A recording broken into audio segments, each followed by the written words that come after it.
जैसे ही बैरन होबार्ट हमारी हीरोइन को विच कह के इंट्रोड्यूस करवाता है ना, तो कुछ लोग हमारी हीरोइन को इग्नोर कर रहे थे और कुछ लोग उसको घूर के देख रहे थे। तो तब उनमें से कोई हमारे ड्यूक के पास आता है। वो कहता है आप यहाँ पर पहुंच गए। तो हमारा एलिट कहता है बहुत दिनों बाद मिले। लेकिन सब लोग ड्यूक की तारीफें कर रहे थे और हमारी हीरोइन को बिल्कुल इग्नोर कर रहे थे। तो तब हमारा हीरो उनको हमारी हीरोइन से इंट्रोड्यूस करवाते हुए कहता है ये है मिस हेजल। हमारी सोचती है क्या इसे मुझे इंट्रोड्यूस करवाना जरूरी था। वो कहती है हेलो, आप लोगों से मिलकर खुशी हुई। तो तब एक आदमी उसकी तरफ हाथ बढ़ाते हुए कहता है मैंने तो सिर्फ रूमर सुनी थी, लेकिन आपसे मिलकर बड़ा अच्छा लगा। आप पहली बार ग्रैंड ड्यूक के साथ ऑफिशियल बैंक्वेट में आई है ना। मैं तो आपसे पहले मिलना चाहता था, लेकिन मैं पहली बार आपको देख रहा हूँ। मैं साउथ से हूँ। लेकिन तभी हमारा हीरो उन दोनों के दरमियान आते हुए कहता है मुझे लगता है हमें यहाँ से चला चाहिए, हमें थोड़ा काम है। तो तब वो हमारी हीरोइन का हाथ पकड़ता है और वहां से लेके जाने लगता है। लेकिन पीछे से वो लोग बातें कर रहे थे, सच में ग्रैंड ड्यूक वो एक विच के साथ इन्वॉल्व है। मैंने सुना था, मुझे लगा था ये फॉल्स रूमर है, लेकिन ये सच में सच है। ग्रैंड ड्यूक को एक विच ने अपने काबू में कर लिया है। ये तो कितनी डिस्ग्रेस वाली बात है ना। आखिर में ये लड़की, ये विच यहाँ पर कर क्या रही है। लेकिन तभी हमारी हीरोइन थोड़ा दूर देखती है तो वहाँ बैंक्वेट हॉल में एक लड़की रो रही थी। वो थी लेडी बेला मोनाट। हमारी ओर सोचती है लेडी मोनाट ये जरूर हर्ट हुई होंगी ना जब इनको पता चला कि ग्रैंड ड्यूक के साथ मैं रिलेशनशिप में हूँ। फिर भी अभी तो हमने सिर्फ ये फेक रिलेशनशिप रखा हुआ है, इनको इतना उदास होने की जरूरत नहीं है। तो हमारी हीरोइन दिल में सोचती है आपको उदास होने की जरूरत नहीं है माय लेडी, ये रिलेशनशिप फेक है। एक बार ये सब कुछ खत्म हो गया तो आप ग्रैंड ड्यूक से शादी कर सकती हैं। लेकिन तभी हमारा ड्यूक वहाँ एक वाइन का ग्लास लेता है और हमारी हीरोइन को देता है। वो कहता है नोबल्स ऐसे ही होते हैं, उनकी बातों पे ध्यान मत दो। हमारी सोचती है क्या इसने भी सारी बातें सुन ली।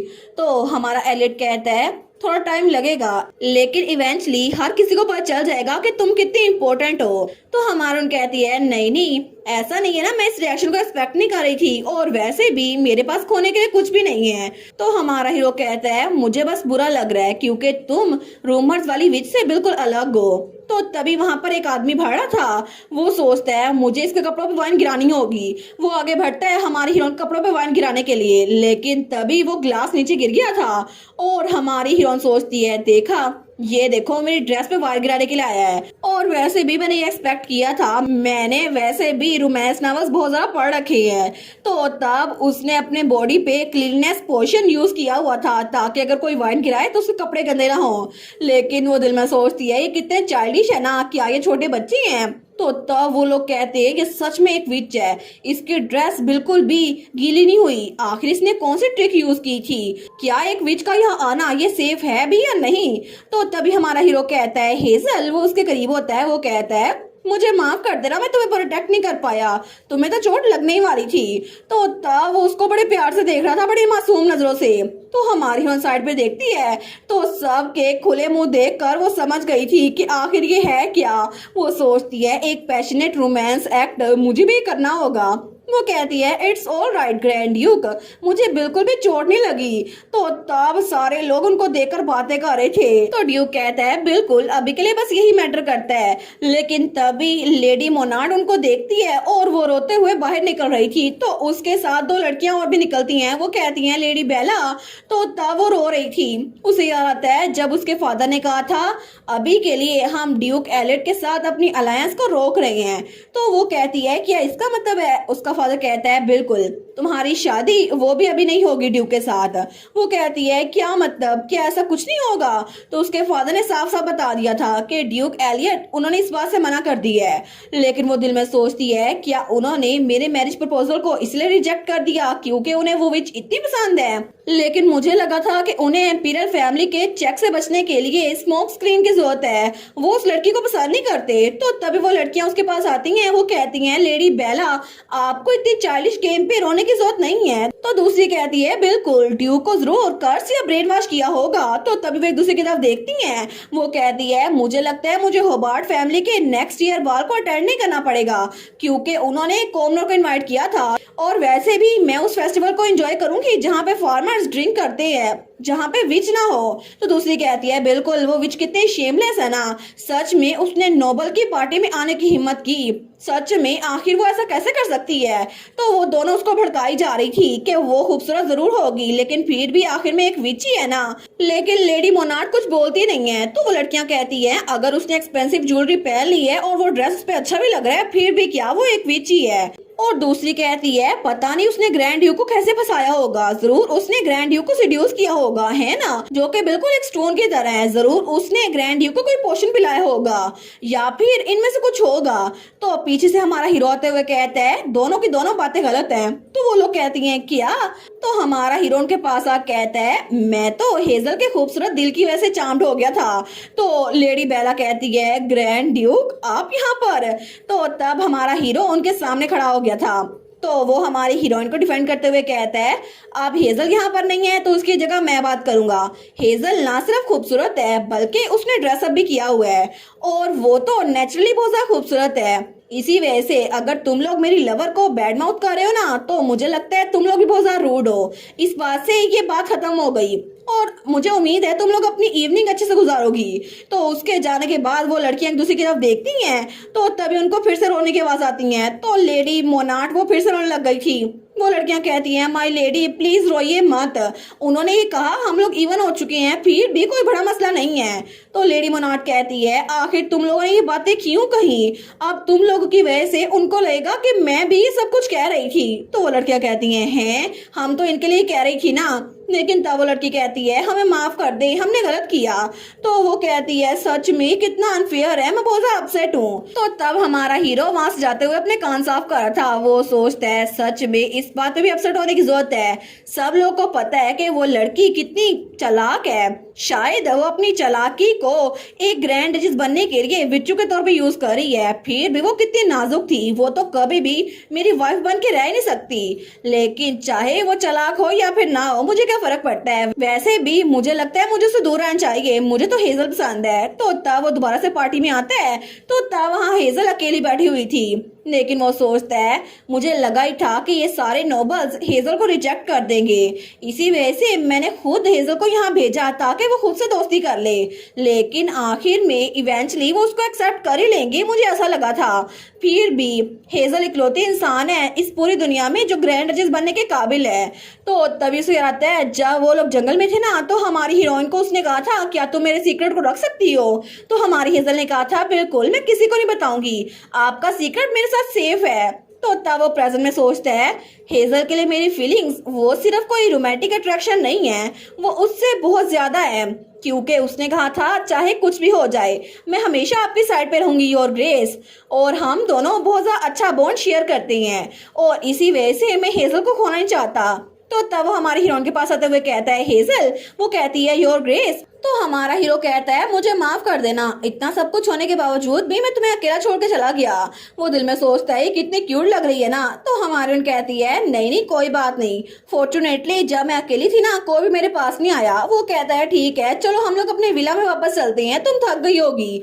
हमारी हीरोइन कहती है क्या इतनी जल्दी। वो दिल में सोचता है मुझे पहले ही कह देना चाहिए था। लेकिन वो कहती है हम विला में क्यों जा रहे हैं, क्या हम लोग गेस्ट रूम में नहीं रुक सकते। तो तब वो कहता है बैरन होबार्ट एम्पर के फ्रैक्शन में से है, इसी वजह से ये एक तरह से एनिमी की टेरिटरी है और मुझे लगता है हमें विला में सेफ रहना पड़ेगा। तो वो कहती है ठीक है। लेकिन तब वो लोग बग्गी के पास आए थे तो वो एक सर्वेंट से कहता है हमें थोड़ा अर्जेंट काम आ गया है तो तुम मैसेज पहुंचा देना। वो कहता है जी। तो तब वो बग्गी में बैठ गया था। वो कहता है तुमने आज सच में बहुत ज्यादा मेहनत की। हमारी कहती है नहीं नहीं मुझे तो असल में बहुत ज्यादा मजा आया आपकी वजह से, मैं तो बिल्कुल एक प्रिंसेस वाले ड्रेस में थी, मुझे लग रहा था मैं बिल्कुल एक प्रिंसेस हूँ।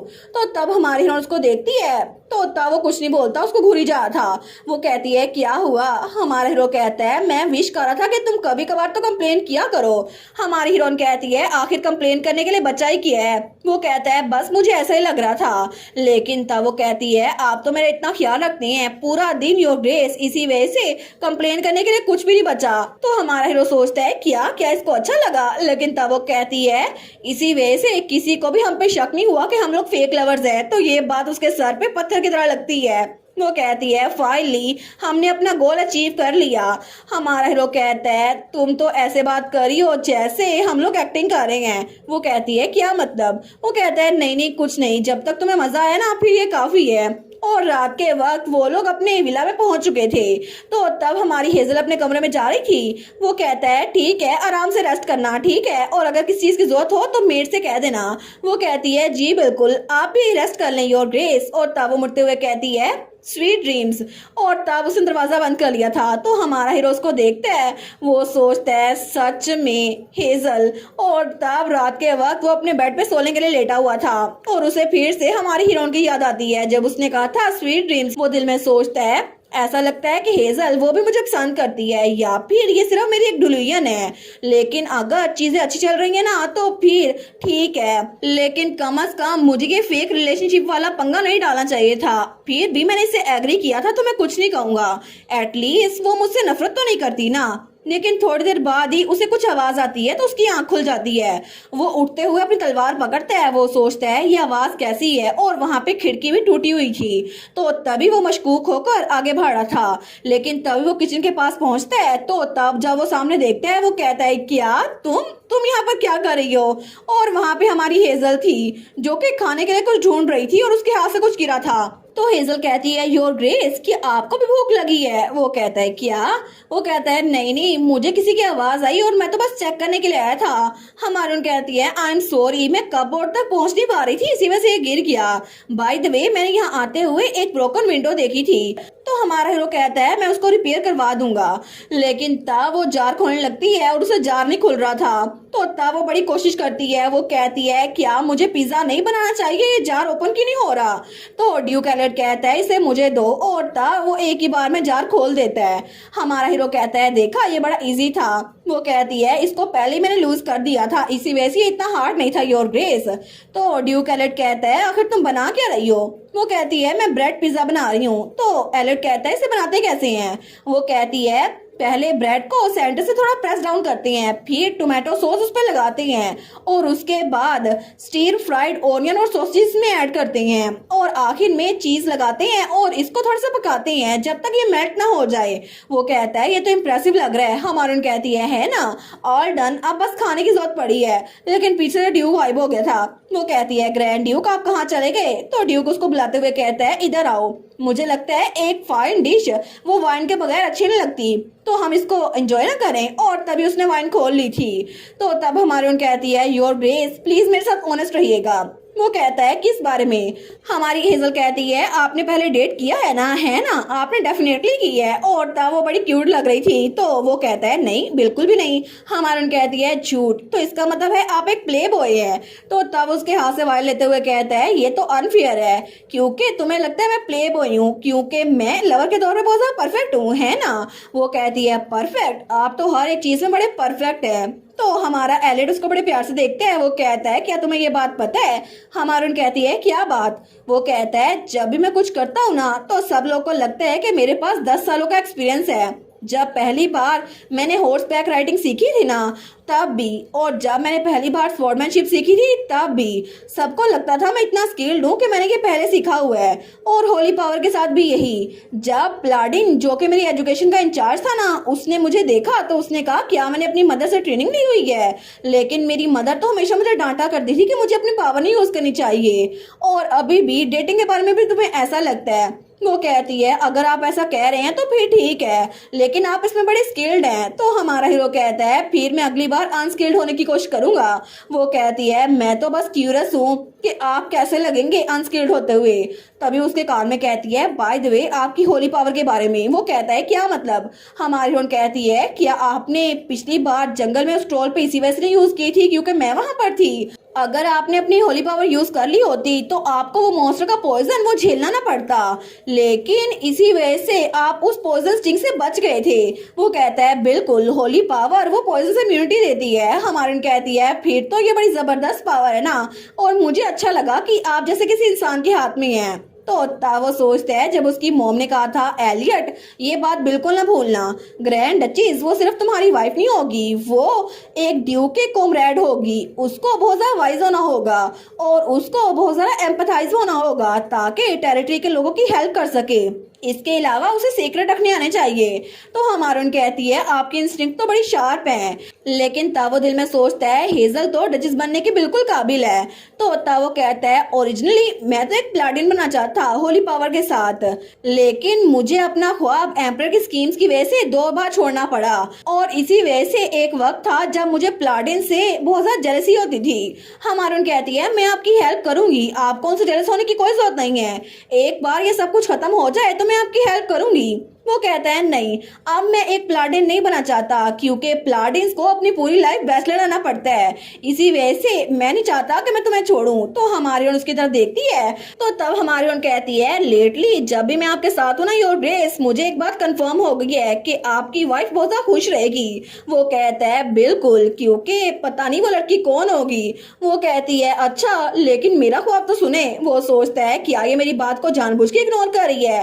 तो हमारियन कहती है जब मैं रिजाइन हो जाऊंगी ना तो मैं एक ऑर्फनेज ओपन करूंगी जहां पर बहुत सारे बच्चे होंगे, और उन बच्चों को उनका घर मिलेगा मेरे ऑर्फनेज के तौर पर, और वहां पर मेरा ख्वाब है कोई ऐसी जगह हो। तो हमारा हीरो उसको देखता है। वो कहती है मैं चाहती हूँ कि उन बच्चों को पूरी दुनिया की हर एक खुशी मिले, इस तरह शायद उनको वो सैडनेस ना सहनी पड़े जो मैंने सही थी। और उसके बाद वहां पर सो गई थी। तो हमारा हीरो उसको देखता है और उसके बाल पीछे करते हुए सोचता है रिजाइन, क्या हेजल वो अपनी जॉब से रिजाइन करने के बाद ये सब कुछ सोच रही है, लेकिन आखिर मैं उसको कैसे बताऊं कि मैं उसको डचेस बनाने का प्लान कर रहा हूँ। तो क्या हेजल वो मुझसे नफरत नहीं करेगी अगर मैं उसको ये बताऊंगा तो। और इसी के साथ ये वाला पार्ट यहीं पर ख़त्म। तो आप लोग बताइएगा आप लोग को ये पार्ट कैसा लगा, और वीडियो को लाइक और चैनल को सब्सक्राइब लाजमी कीजिएगा। बाकी वीडियोस का लिंक भी स्क्रीन पर नज़र आ रहा होगा, तो काइंडली उनको भी चेकआउट कर ले। और thank you so much for watching my videos. Stay safe, bye bye.